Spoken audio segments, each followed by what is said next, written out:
Welcome everybody. This is the Urban Experience Ep1. My name is Braylon. This is my co-host Sheila. Hi. And this is just a little podcast we came up with to give you guys our perspective on different things going on out here in the world. Our views on like relationships, goals, everything in between, current events, just whatever comes to mind. Just a little background about myself. I'm a senior at Georgia State University. I'm an accountant major. I also work full time, and I'm an accountant during the day as well. I was born in LaGrange, Georgia. I lived in Sarasota, Florida for a little while, and I just recently moved back to Atlanta maybe like 8 years ago. So yeah, that's a little bit about me, Sheila. He's still from Atlanta. Hey everybody, I'm Sheila. I'm from Atlanta also. I went to the illustrious Park Atlanta University, and my job, I am an actress. And welcome to the Urban Experience. Yeah. I went to Clark for a year too, but man, it was too expensive. I had to get up out of there, Sheila. I'm sorry. You told me that. I'm finding out about you right now. You went to Clark? Yeah, I did. Yeah, Clark is private. It's not for everybody, but Clark itself is an experience. It is the Urban Experience, so you got your little taste. Yeah. So I guess we can get into some current events going on. You know, we here in Atlanta, so this week we had a little holiday this week. We had the Gucci and Jeezy battle. Let's do it, nigga. What's up? Hey! Where your ice at? Where your chain and rings at? Did you all get to see it, Sheila? Yeah, I saw it. Okay. I took the time. What'd you? On a work night, right? You do it on a Thursday. That you gotta do that on a weekend. That's like a club. Hey man, I watched it and then I went to Compound afterwards too. Oh my God. It was a little lit in there. I thought I don't know. I expected a little bit more. Packing? Oh yeah, for sure. But they had a metal detector in there, so I had to leave it in the car. But you can't be moving around Atlanta without nothing on you, for real. You brave. Yeah, but what'd you think about the battle, or from what you saw? It was cool. So I'm from Atlanta, so I'm with everything Atlanta. But to me, Jeezy and Gucci, that's two different types of rapper. Yeah, like they both gangster trap rappers, but like they give you different vibes. Like Jeezy gives me conscious vibes, and Gucci give me, turn it on. I just want to hear the beat. I want to let it ride. Yeah. And whatever goes, because Gucci put you in that whole mood. But yeah, it was a little concert last night. What you think? I mean, I grew up in Florida around like that time when they was popping for real. You're right. But around the time they was popping, I grew up in Florida, and like we ain't like Florida. They mess with Gucci and Jeezy, but it's more so Boosie in Florida. Like that's true. Yeah. So, but who you think won the battle? In what regard? Oh yeah, what's your perspective though? What's winning for you? So winning for me is when I look at like Jeezy's song versus in the round. I got Jeezy's song, I got Gucci song. Whose song was I riding with harder? It was always Gucci, like. For real? And I used to play Hustle's Ambition when I cut my grass. Like. Hold on. Time out. Who has you out here cutting grass? What dude you were talking to that? Cardio. Oh my God! Hey man, we gotta do better out here, Sheila. But like, as far as battle and who get me in the mood and who is a whole vibe, it was Gucci for me. Like. That was it. So to me, Gucci won, but it's certain things that happened in the battle that I didn't like, and I respected Jeezy more. Yeah. But so in the respect factor, I respect Jeezy, but in regards to who got me there, that was Gucci all the way. You know what I'm saying? So you saying that you respect Jeezy more? So I do. I guess we go ahead and talk about the elephant in the room. So Gucci, he had to get it off his chest. He started off the battle. He played 2 diss records back to back. Yeah. And then towards the end, he dropped the truth. Put that nigga ass in the dirt. I tell you what. Smoking on Pookie Load tonight. I tell you what. This how we gonna do this. Send some more, I'ma send them the same way. In a box back to you. Are you doing too Free much kill. talking? Free Come on, kill. Man. I tell you what though. See, when I even called you and extended this invite, my nigga, I did it as a real man. It's been 20 motherfucking years. 15 years. Okay, well, how many? You still talking the same shit? Well, talk about he killed Jeezy, homie. He told Jeezy go dig him up, bet he can't talk shit now. Then he had some words afterward about we smoking on Pookie Load tonight. You sent some more over here. If you send some more dudes over here, I'm gonna send them back to you in the box again. So he had That was different a real things. song, or that's something he had just made? Nah, it's a real song called The Truth. See, that's real. That's and it's, So, but is that why you feel like Jeezy won the battle because he didn't really entertain Gucci on that level? I mean, cause it's growth. Like these some grown ass. That's it. Yeah. Nah, go ahead. Go on ass, man. 30, probably 40 plus men. Like at what point, like where does the growth occur? So I'm looking at the Okay, growth so aspect. do you hold grudges against anybody in your life I right don't. now? So is nobody that I believe ever? in grace and mercy, so I don't hold. Personally, I don't hold grudges. You know what I mean? So you don't have no anger, no I don't have disdain. no malice towards nobody. Like it is what it is. Whoever I have an issue with, I spoke my truth with it, and I'm done with it, and I moved on. If you still harboring or carrying something like that, that's on you. You know But what I if mean? they try to have you killed though? That's different though. Story. And I didn't know that. Yeah. And I'm from Atlanta, so I almost feel, some kind of way about not knowing about it. Yeah. That's a whole different story. You can't even kill her. Yeah, I'm saying. So like, at what point am I supposed to like? So they had the verses or whatever, and then Gucci started getting that off his chest or whatever, and then Jeezy was like, "Oh, that was 20 years ago." Gucci was like, "Nah, that was 15 years ago," and like, you just tell, yeah, like, you try to get me killed. So like, I feel like I kind of respect Jeezy. At first, I didn't like it. At first, I say that I was like, "Nah, you can't tell this man how to feel or whatever." Like, you try to get him killed, like you can't rush his healing process because you over it in your life. Like, that's probably traumatic. Like, So at first, I didn't really like it. I was like, man, Jeezy tripping. Like, you can't tell Gucci how to feel about it. You get him killed just because like you over it now. But like afterwards, I watched a little interview with Jeezy and he's talking about it and whatever. I wish you would have called me, and I would have understood the whole thing more. But like, I didn't know about all that. Yeah, but Jeezy was kind of like, he wanted to forgive them or whatever. I mean, he wanted to like sit down and talk with Gucci or whatever afterwards. But I felt like if he really felt like that, they should have did it before. Like, they should have sat down and had a conversation before to kind of relieve some of that tension or whatever. Because like, you try to have this man killed, like it's a traumatic situation. So just because we got this performance going on and this little cute thing or verses or whatever, like you can't just like expect this man, especially Gucci out of all people, to just throw that out the window. So I wasn't really respecting that at the beginning of it. Yeah, it kind of lets you know that money talks too, because if you think about it, these verses make a lot of money, right? Yeah. And your streaming tend to be off the chart, all that kind of stuff. So at the end of the day, we willing to squash our, whatever differences we had for the sake of let's get this money right quick. Yeah. Go ahead and do your little 7 songs, however many songs it is, and let's just go ahead and get this check. Yeah, for sure. Yeah. But I mean, like, when we started the podcast, we were to talk about growth a lot. So I kind of think it was big of Gucci, given everything he done been through, and everybody know who Gucci is. So I think it was big of him to like, even at the end after he got that off his chest, and you can kind of tell like Gucci, like it was kind of relief to say what he had to say to him, and then at the end, they did So Icy together. That was the best. Like, yeah. I was so sleepy. I got to get up in the morning, but I gotta get So Icy. Like, it was everything. It was everything.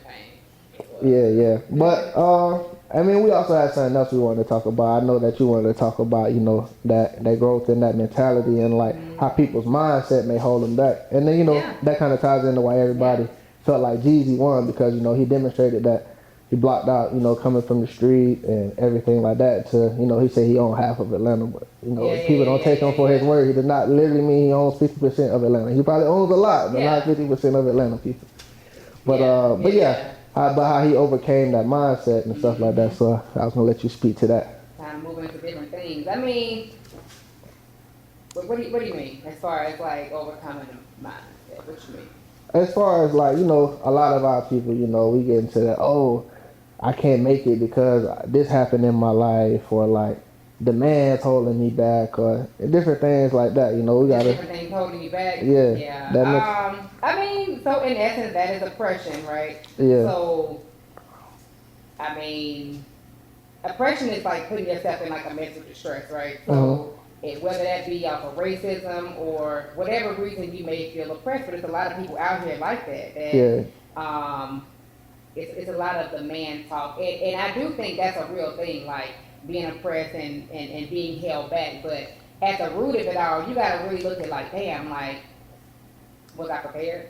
Yeah. Like, did I do my best? Did I put my best foot forward, right? So have you had instances where you went for a job and you feel like it was a racial reason or because of, that you didn't get a job? Did you look at your opponent and say, damn, I didn't get this job because I'm black?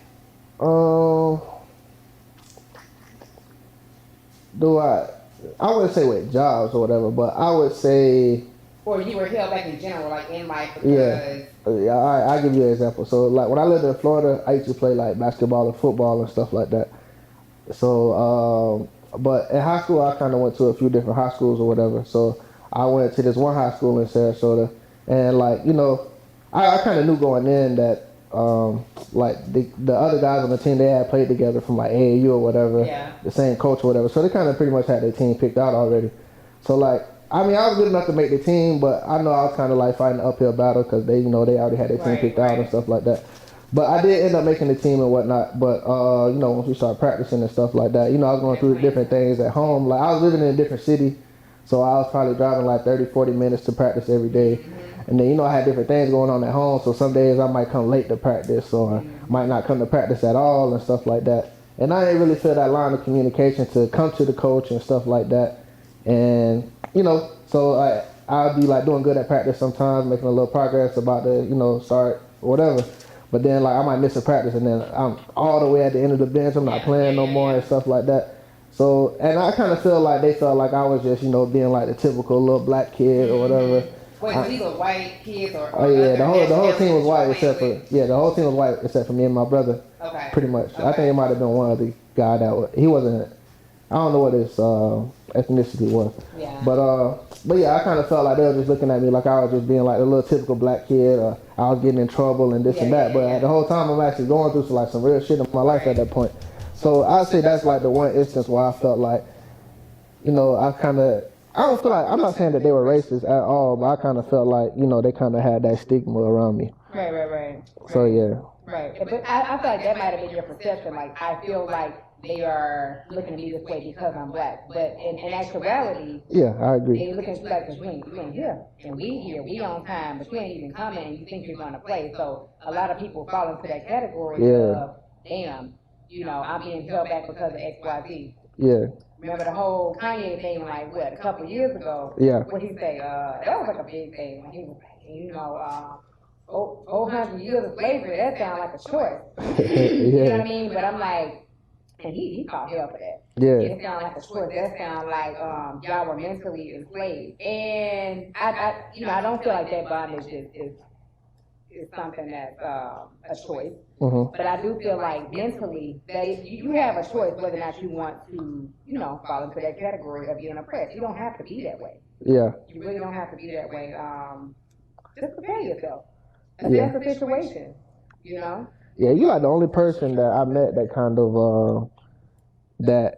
like everybody else is probably on the other side of the fence as far as Kanye, but like I see what he was saying, but like, you know, Kanye, he got to do a better job of explaining himself sometimes, but like, because everybody don't get like what he was saying at face value.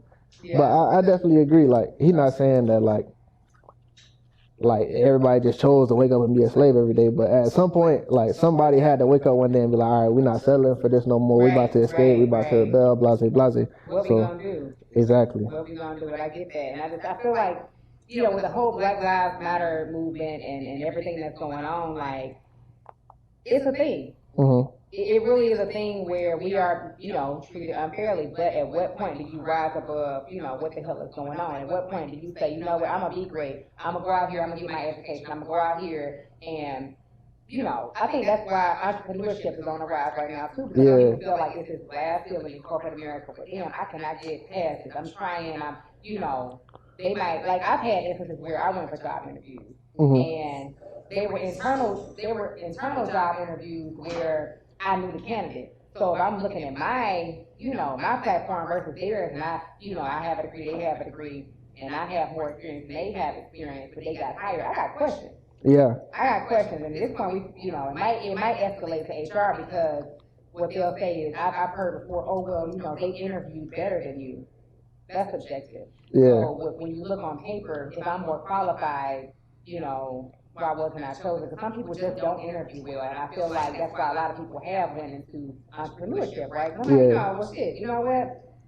I don't want to let anybody stop my growth. So I'm going to do my own thing. So this is a matter of finding what we want to do, being prepared, like, and making that work for us, and not having that oppressed mindset, like, I have a 12-year-old kid, right? Mhm. I don't teach him. We don't really talk about like race in the oppressed mind state. Like I let him be aware. He knows his history. He knows everything that happened. Yeah. But don't look at your downfall or something that happened because you're black. Yeah. We had an instance. Lately he made the middle school basketball team and he wasn't playing. Okay. I'm like, dang, I hope he don't think he's not playing. But he goes to a predominantly white school. I don't want him to think he's not playing because he's black and the coach is white and most of the kids are white. It's not that. Yeah. You have to ask yourself, do you shoot more shots? Is your defense good? Like, assess yourself first before you go into, damn, I'm not succeeding. Because it's not always that. Sometimes it is. Yeah. But all I'm saying is assess the situation. You know what I mean? Yeah, but I think it's kind of like a double-edged sword because, like, we can't approach every situation like, oh, it's not happening for me because I'm black. But at the same time, there are those, like, stereotypes and how other people think. So, like, for me, like, I tell my little brother all the time, like, because we live in the suburbs and, like, he about to graduate high school and stuff like that. So I tell him all the time, like, all right, bro, you got to be aware, like, don't be out here, like, with a group full of your friends, like, group full of black kids out here in the suburbs because they're going to target you. Don't be out here sagging, I mean, don't get me wrong, we all sag or whatever, but, it's a time and place for everything, for real. I feel like, so, like, just don't be out here, like, looking. He's compromising himself, like, he can't be, he wants his pants to sag, but he can't have his pants sag because of what society thinks about him. Like, is that selling out? You know what I mean? I mean, don't get me wrong, I still do it too, so, like, I mean, not crazy, like, but, it's the style, like, you know what I'm saying? I mean, but that don't mean I'm sad though. but that's the style or whatever. Everybody gonna sad. But what I'm saying is like, don't do it to the point where like you become a target. Because at the same point, what's going on out here. Like, the police is targeting us. It's actually a kid that I went to high school with that actually got killed by the police not too long ago. And I actually know a few people that got killed by the police. So it's just like, I'm always.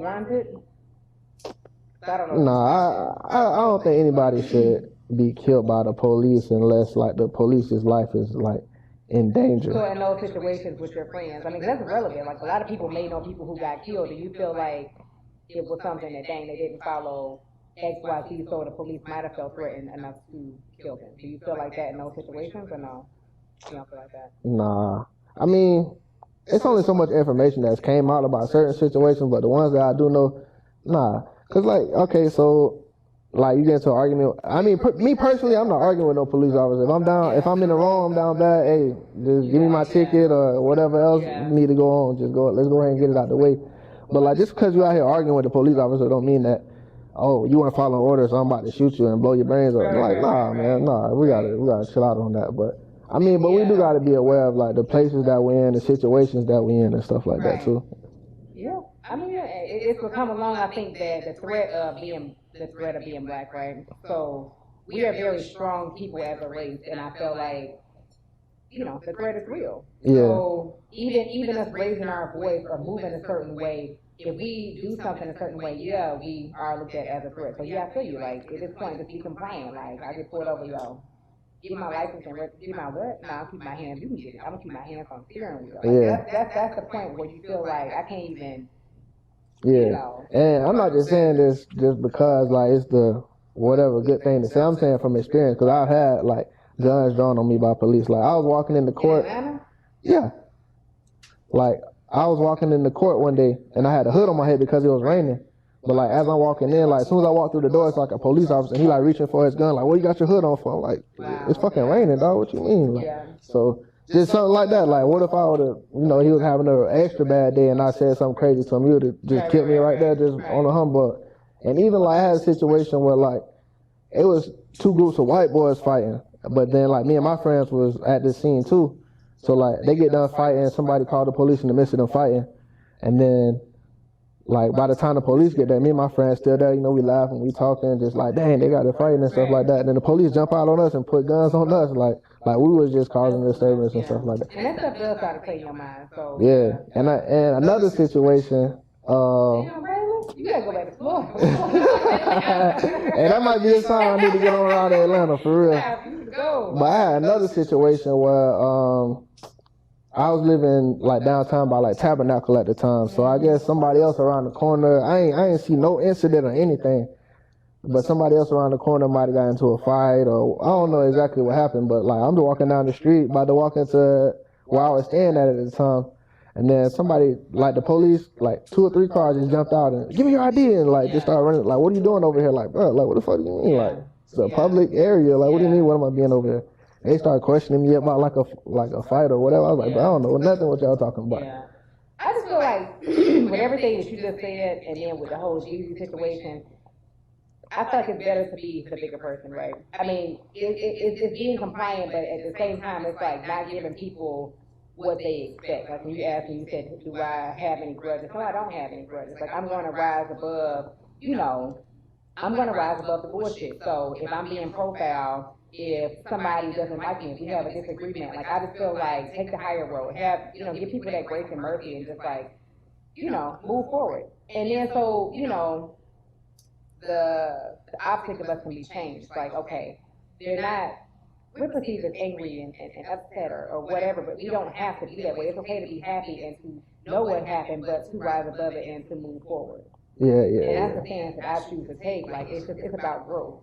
Yeah, I agree with you, but for the Jeezy situation, I know you had brought it up, but I was kind of a little mad about that. But like, I don't feel like Jeezy get to choose to be the bigger person just because he's over it though. Like so for Gucci, like I know he has some healing in that situation.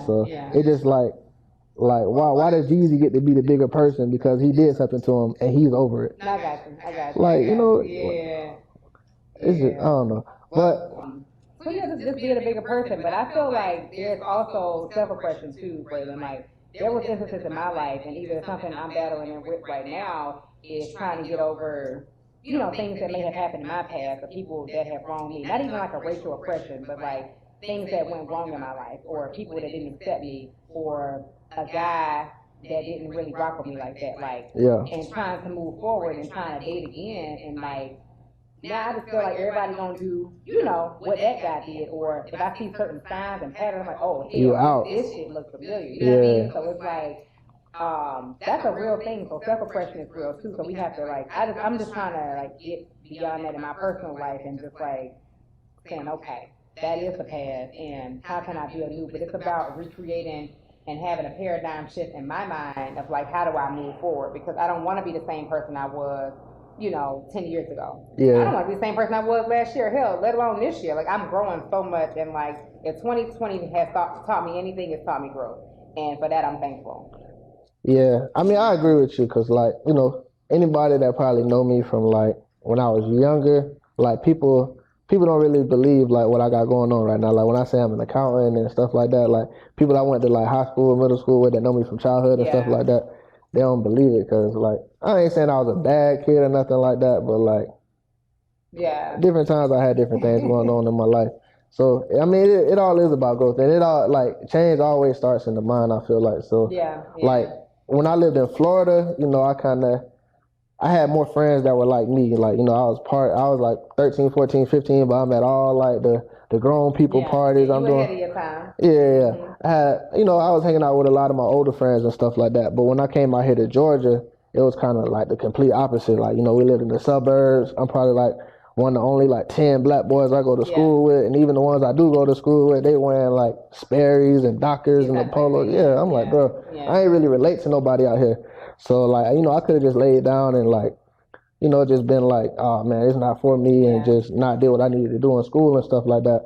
But I mean, once I got out here, I had to, change everything around, change my mindset and stuff like that. So I was able to take advantage of like, like the resources and stuff like. Yeah. And then like, that's kind of like a common thing here in Atlanta too. Like a lot of people that I met, they like lived in the city and then moved to the suburbs, but then they always run right back to the city. I couldn't do that, like, because I was living in Florida, so I couldn't just run back to Florida. So I just had to take advantage of, the better schools, better education and all that kind of stuff I had out here.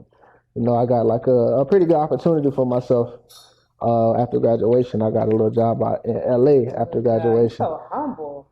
I mean, it's nothing. But at the same time, I kind of feel like sometimes I even just sit back and think like, dang, like this wasn't what I planned. Like I feel like I kind of stole somebody else's dream or something. Because it's like kids that really like put in that work to get the opportunity I got right now. But me, I just kind of like, I don't know, I kind of feel like I lucked up into it sometimes. Yeah, you just take what life throw at you. I mean, it's your destiny, it's your path, right? I mean, even this podcast, like, this wasn't a part of my plan at all. But I'm here, and I'm a very private person, and you know that. But it's like it's enabling me to become a better version of myself and speaking my truth, because you never know what you went through, Braylon, or what I have went through that can help heal somebody else, or can be a testimony to somebody, and just really being real. Like, it's a lot of I don't want to say, I guess I'll say fake. It's a lot of fakeness going on, so people can be this character. Like, just the best person you can be is yourself, and that's what I want to be. And I'm going to give,